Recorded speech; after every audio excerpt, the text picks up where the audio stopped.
ಮುದ್ರಣಾಲಿಕೆ ಯಾರನ್ನೂ ಸಹ ಅಲೋ ಮಾಡ್ತಿರ್ಲಿಲ್ಲ ಅನೇಕ ಕಾರಣಗಳಿಂದ.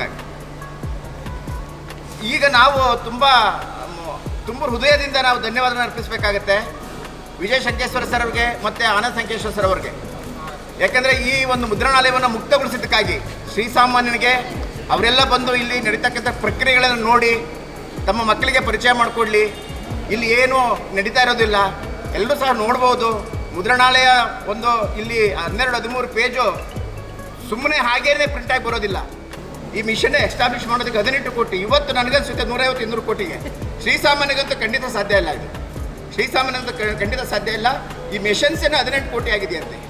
ಇದನ್ನು ಮತ್ತೆ ಈಗ ಇದು ದಾಬಸ್ಪೇಟೆಗೆ ಶಿಫ್ಟ್ ಮಾಡ್ತೀವಿ ಸರ್, ಅಲ್ಲೂ ಒಂದು ಯೂನಿಟ್ ಮಾಡ್ತೀವಿ. ಹೀಗೆ ಬೆಳ್ಕೊಂಡು ಹೋಗ್ತಾ ಇರಲಿ, ಓದುಗರ ಸಂಖ್ಯೆ ಹೆಚ್ಚಾಗ್ತಾ ಇರಲಿ. ವಿಜಯವಾಣಿ ಪತ್ರಿಕೆ ಜನರ ಮನಸ್ಸಿನಲ್ಲಿ ಹೇಗೆ ಮುದ್ರಣ ಆಗ್ತಾ ಇದೆಯೋ ಹಾಗೇನೇ ಆ ಒಂದು ಎಲ್ಲರ ಮನಸ್ಸಿನಲ್ಲಿ ಮುದ್ರಣ ಹೂಡಲಿ ಅಂತ ಹೇಳಿಸಿ ಆಲ್ ದ ಬೆಸ್ಟ್ ಹೇಳ್ತಾ ನಿಮ್ಗೆಲ್ರಿಗೂ ಸಹ ಮತ್ತೊಮ್ಮೆ ಶಿಕ್ಷಕ ದಿನಾಚರಣೆ ಶುಭಾಶಯಗಳು ಹೇಳಿಸಿ ನಾನು ಮಾತನ್ನು ಮುಗಿಸ್ತೀನಿ. ನಮಸ್ಕಾರ, ಧನ್ಯವಾದಗಳು. ವಿಜಯ ಸಂಕೇಶ್ವರ ಸರ್ಗೆ ಅವರಿಗೆ ಥ್ಯಾಂಕ್ಸನ್ನು ಹೇಳೋದಕ್ಕೆ ಇಷ್ಟಪಡ್ತೀವಿ. ಯಾಕೆಂತಂದರೆ ಒಬ್ಬ ಟೀಚರ್, ಒಬ್ಬ ಶಿಕ್ಷಕ ಅಂತಂದರೆ ಅವರು ತುಂಬಾ ಅರ್ಥವನ್ನು ಕೊಟ್ಟು ನಮ್ಮನ್ನು ಒಂದು ಆಪರ್ಚುನಿಟಿಯನ್ನು ಕೊಟ್ಟು ನಮ್ಮನ್ನು ಕರೆಸ್ಕೊಂಡಿದ್ದಾರೆ.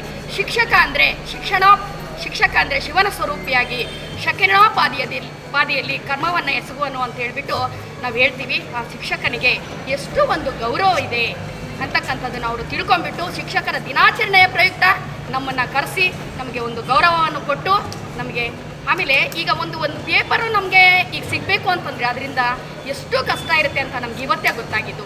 ಇದರ ಮಹತ್ವ ಏನು ಅನ್ನೋದನ್ನು ನಮಗೆ ತಿಳಿಸ್ಕೊಟ್ಟಿದ್ದಾರೆ. ಅದಕ್ಕೆ ಅವರಿಗೆ ಎಲ್ರಿಗೂ ಸಹ ತುಂಬು ಹೃದಯದ ಧನ್ಯವಾದಗಳನ್ನು ನಾನು ಅರ್ಪಿಸ್ತಾ ಇದ್ದೀನಿ. ಈ ಪ್ರಿಂಟಿಂಗ್ ಪ್ರೆಸ್ಸನ್ನು ಯಾವತ್ತೂ ಸಹ ನಾವು ಮರೆಯೋಲ್ಲ. ಏಕೆಂತಂದರೆ ಇದು ಒಂದು ನಮಗೆ ಅದ್ಭುತವಾಗಿರ್ತಕ್ಕಂಥ ದಿನ ಅಂತ ಹೇಳ್ತೀನಿ.